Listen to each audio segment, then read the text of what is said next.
Welcome one and all to another edition of the Defo Show with Lubie here on the 5 Reasons Sports Network. Brought to you by Water Cleanup of Florida. We've seen some balls leaking out here and there when it comes to football, fumbles, interceptions. One thing you don't want is a leak with your home. If you notice anything that could possibly be a leak detection is key.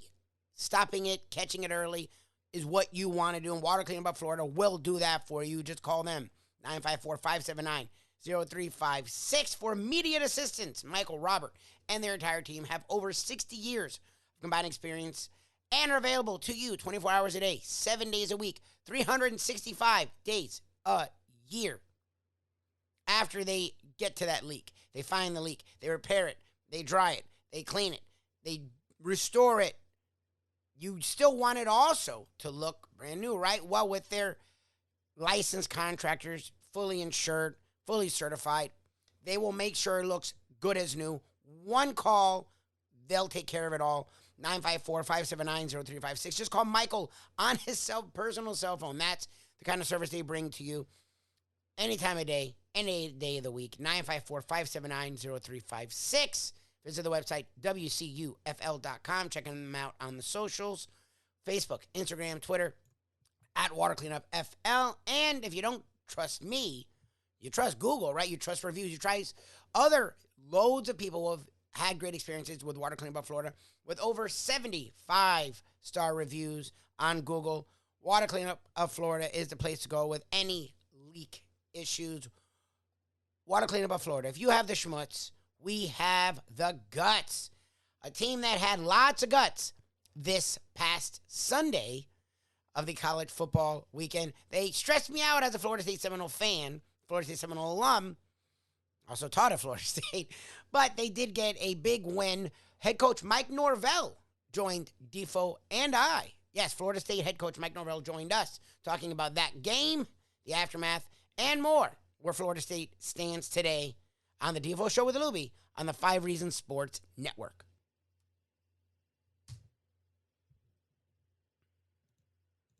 This is great. Mike Lubie's doing a dynamite job as a producer of the show. And it's kind of interesting because Lubie's always probing these various athletic departments to see if we can get head coaches on from various teams. Usually very cooperative when it comes to basketball, not so much on the gridiron. So he contacted, of course, before the season, FSU. I think you kind of waited on that one to see how it was going to go against Duquesne. It was this week. If they had lost that game, I think you would have, told the guy to lose your number. But University of Miami and of course, the University of Florida. Now, University of Florida has somewhat been a vast wasteland. I don't know if that's because I'm still on the list of enemies of the Gator Nation. I don't think so. I don't know. Right? We sucked up to Mick Hubert for all those years. I liked Mick. And there was genuine admiration for the professionalism that he brought to the table as an announcer and, his acute knowledge of Gator football. I mean, you couldn't have gone to a better source, right? The guy had total recall of, much like Gene Deckeroff did with FSU. And so, it was always great having Mick on the show, and we kind of enjoyed it. And I'm glad we kind of repaired that relationship because that kind of dated back to Spurrier and stemmed all the way back to the Gator flop. And some of the Gator flack that I used to get being a host here in South Florida in the days when the Gators, prior to when they chickened out on their matchup every year at the University of Miami. Little did they know Miami was going to go in the tank after Larry Coker took over. Mm-hmm. They were going to go through a series of bozoic moves when it came to coaching hires, and they were going to be where they're at today. Just reveling in a victory over Bethune-Cookman because it's the start of something big. But neither the University of Florida or University of Miami has gotten back in touch with Mike Lubie. I think eventually we'll have their coaches on the show. Billy Napier seems like he would be an accessible guy and amenable to be doing an interview. And we know Mario Cristobal personally from his days here. It wasn't a problem to get him on the show when he was coaching at FIU. It really wasn't a problem. If you called FIU and said, hey, we'd like to have your coach on, they would say, he's right here right now. You want to talk to him? It was great. But we will be talking here in just a few minutes, maybe even before that, shortly, to Mike Norvell, the head coach of the Florida State Seminoles, who, without a doubt, pulled off the most unbelievable victory on the college football slate, certainly to begin the season. And I think this will hold up all year, maybe as the thriller in Manila finish. So we want to introduce this man with. I mean, we want to get him ready for what he's going to be facing here in this interview because he's got a lot on his plate here. Got a week off before he goes against Louisville, but still a 2-0 record, and got to get the kids back focused again after this huge victory. You don't want them getting too full up, or as Nick Saban would say, drinking the rat poison there. And I don't know that he operates in this fashion, but we're going to be talking here in a second to Mike Norvell. But a previous Lubie interview with an FSU coach now has reached a level of infamy here on the show, as it started out like this, a little bit rough. Yeah, I'm sorry, I couldn't get your question. You were a coach that you coached all kinds of teams. You had teams that... Hey, say it in English. Dad, you got it? Enjoy your trip to work with lots of laughs thanks to Defo and Lubie. Now on the Defo Show. All right, we just wanted to give you a warning, Mike Norvell, that you could be facing a need for a translator here in the program. The head coach of Florida State joins us here on the Defo Show. Jeff DeForest, Mike Lubitz here at South Florida Live. Mike Norvell coming off one of the most thrilling victories that we've seen in the history of sport. Coach, how are you? Glad to have you on the program. I appreciate you having me on, and it definitely was a wild one.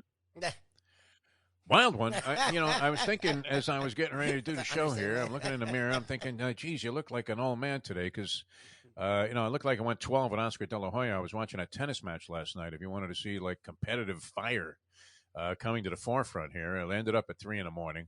And I was thinking, in all my years of watching sports, and my memory goes back to, like, maybe being 5 years old, my earliest memories of watching sports, been doing it my whole life. I don't know that I've seen a finish quite like that. I mean, have you ever experienced anything close to that? And I know that there are many wild finishes that take place in football games and, participation in other sports, but I don't know that I've ever seen anything quite like that. Give us your capsulization of what those final couple of minutes were like.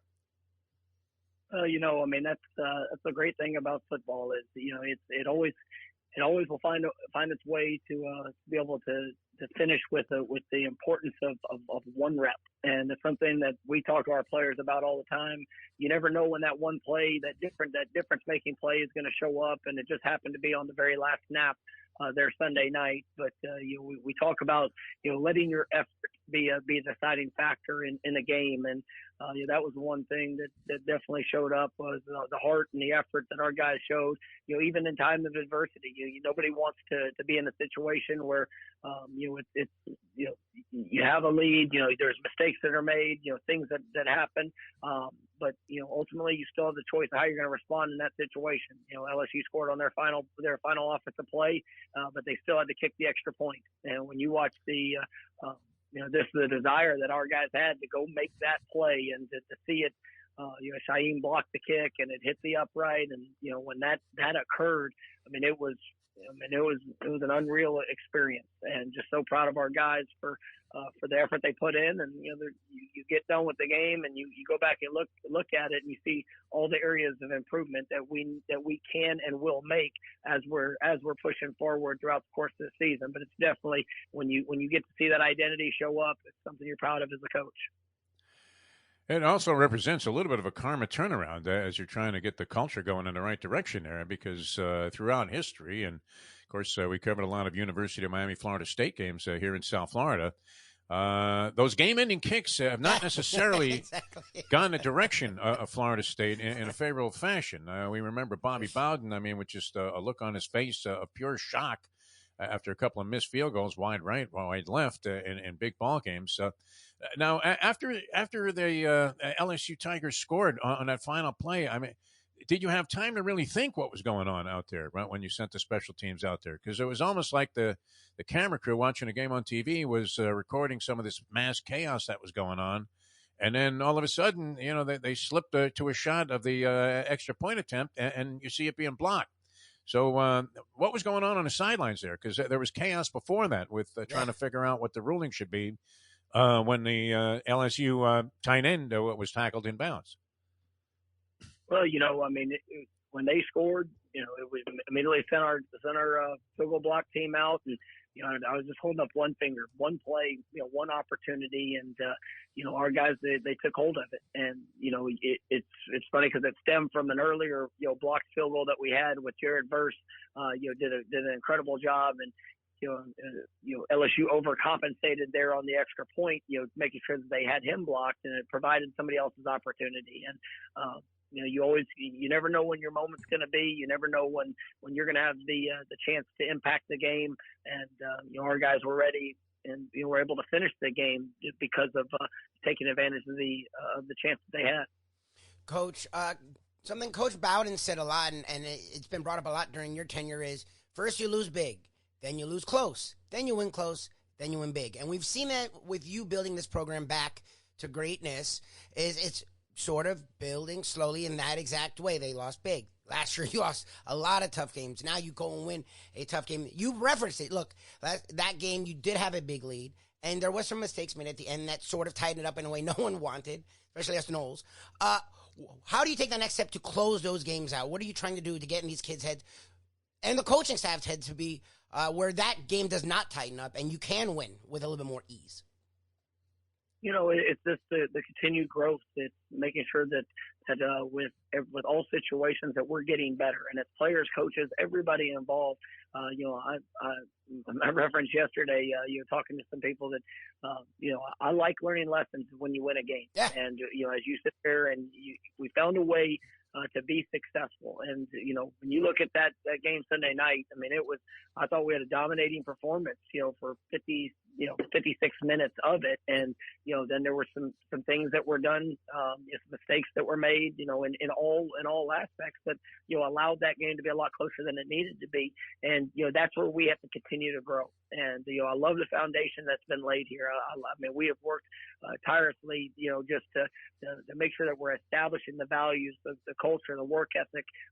We have the right young men. I'm so grateful for the guys that I get to coach and seeing the investment that they're making. And now it's just about taking those continued, steps of growth in all phases. And when you embrace that journey, when you embrace those challenges, and you're able to respond when adversity and now success, shows itself, you got a chance to do something really special. And, I'm excited for the future, and, really looking forward to seeing our guys, elevate their games and making sure that, we can close those games out, maybe a little bit less stressful.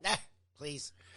Head coach at Florida State, Mike Norvell, with us here, coming off a big victory over LSU in New Orleans, where you might have also been under the influence of some voodoo and various curses, because you would think LSU would dominate, although a very nice representation there. Yes. By the Florida State faithful who came out to the game and made us almost seem like it was even Steven there. I don't know if you felt that way, Coach, but really a good job by the fans coming out there and supporting the Florida State Seminoles. What were you facing? They always used the cliche, well, geez, so-and-so left the cupboard bare, and then I know that was said about Jimbo Fisher, and then Willie Taggart came in there, and the situation really kind of got even more exasperating and seemed to just get worse. He was quickly dismissed. What were some of the challenges you were facing? And did the landscape that you thought you were coming into kind of play out as you saw it, or were there challenges there that you didn't see? Anytime that there's, that much change and turnover, and you can talk about three head coaches in 4 years, and I think there was 8 coordinators in a 5-year period of time, and there was a lot of change within the program. And so and it doesn't go back to one person or one situation. It's just change is hard for anyone, and we needed to be able to establish a foundation and set the consistent values of what this team was going to be moving forward, and really let guys and leaders emerge throughout trying to hit that standard. And that's one of the things that's been so fun to see this year is we now have players coaching players, because players they have an expectation of what our standard is. It's not just the coaching staff, it's now it's a team standard of how we're going to work, how we're going to operate, what we're going to do.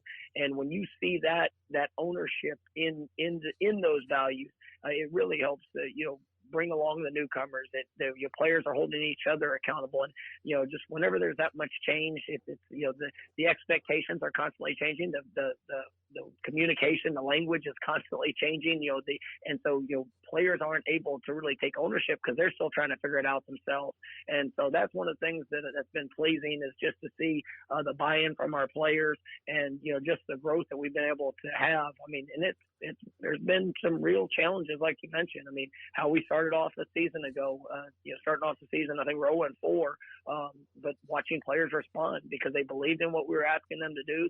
It's just we had to get better and more consistent at doing it. And it didn't mean it was perfect at the end of it, but there were still those lessons to be learned. And now it's about taking those lessons and applying the lessons as we move forward, and that's the part of the journey that we're in now, and you're really excited about what that holds for our future. Coach, two of the biggest things right now with college football are the transfer portal and NIL. What's interesting to me is you came in and we talked to you a couple years ago, and you've attacked both. Literally, you got it might have turned out to be the best transfer of all of them last year, as Jermaine Johnson comes from Georgia, getting barely any time, ends up being, a top 3 defensive player in the country, a first-round pick. This year, Jared Verse out of Albany was an FCS player that came on the scene and is literally playing as good as any defensive player in the country. Plus, NIL-wise, you had one of the first collectives around where a lot of other schools have sort of slow-played both NIL and transfer portal. You've attacked both with ferocity. Why was that, and how has it helped you sort of move along this growth process?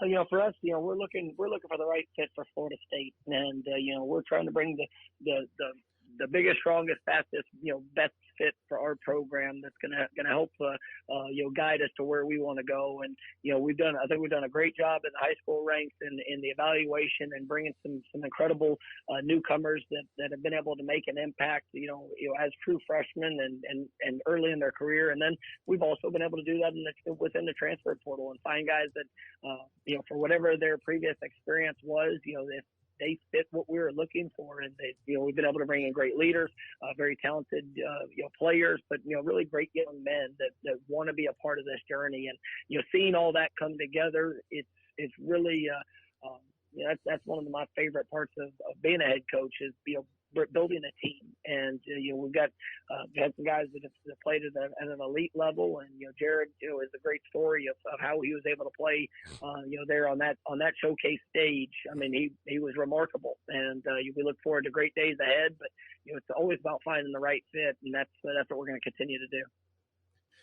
How do you feel your philosophies and ideas fit in with the direction that college football is going, Coach Norvell? What we have now, the proposition of an expansion of the college football playoff, and of course, we're seeing all kinds of changes on the conference level and a little bit of uncertainty as to how all that's going to play out. In what way, if at all, does that impact the way that you're running the program at FSU? And what's your general thought about the direction the sport is taking? For us, we're a part of an incredible institution, a storied tradition, we're focusing on the things that we can control and going out and being our best with every single opportunity and making sure we represent the Florida State football program and our university the way it deserves to be represented. And we're part of a great conference, that we have an unbelievable tradition and history with, and we're gonna continue to push and making sure that our program is growing the way that it needs to grow. But it is definitely a different time in college athletics, and for everybody that's involved, it's there's going to be some new steps and transitions, but ultimately my focus is on this team and what we're doing to improve and get better, and that's the work that we're putting in. All right. Well, you're assuredly aware that the Florida State fans down here were delighted. Lubie, one of your better backers, predicted that you would be in this game with LSU. We had some of our handicappers that come on the show thought it was going to go the other way and not be such a comfortable result for the Seminoles. But I do have to ask you this, if you don't mind, and just one more thing, because the topic of conversation everywhere was this ball game. Everywhere I went, I had a couple of meetings and ran into some people at some social gatherings, and everybody's saying, hey, did you see that game, FSU and LSU? And the big question was, and I guess in hindsight, it might make it easier to answer, but if you went through that series of plays again at the goal line, would you ever put a lateral play in there again? Or did that just, it was a play that you thought would work that went haywire?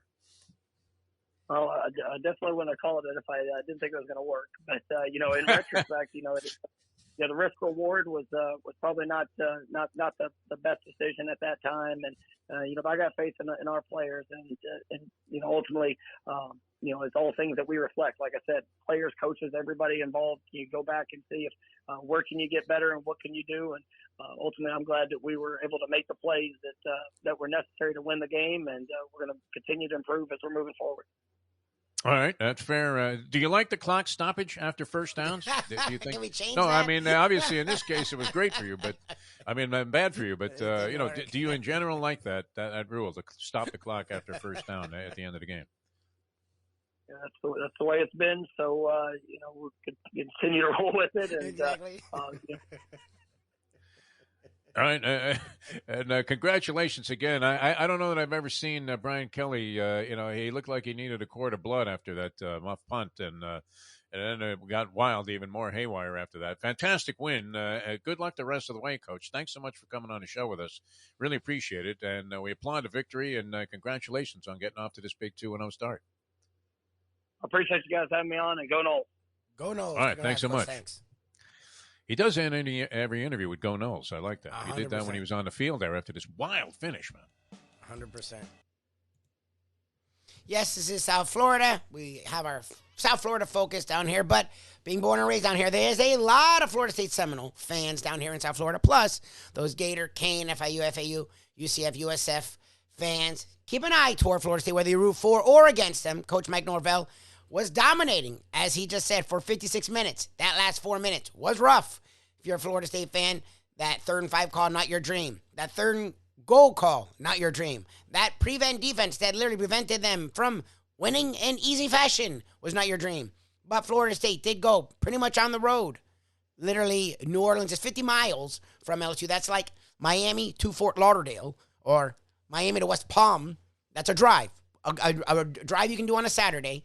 That's how close New Orleans is to Baton Rouge, the LSU area. So that was pretty much a home game for Louisiana State University. And they were the SEC power, recruited in the top 10. They went and got one of the biggest names in coaching, college coaching at least, to coach their program. There was some expectations to them, none for FSU. LSU was not only favored, but a lot of people thought the line was too small at around 3 points. Florida State did control that game throughout and did, in the end, after almost giving it up, found a way to win. Big game for Florida State. We did, and we'll talk a lot about UM as they take on Southern Miss and have a huge one next weekend against Texas A&M. The Florida Gators have a second top 25 matchup this week. They, again at home, welcome the Kentucky Wildcats, a SEC foe, to their house, to the Swamp.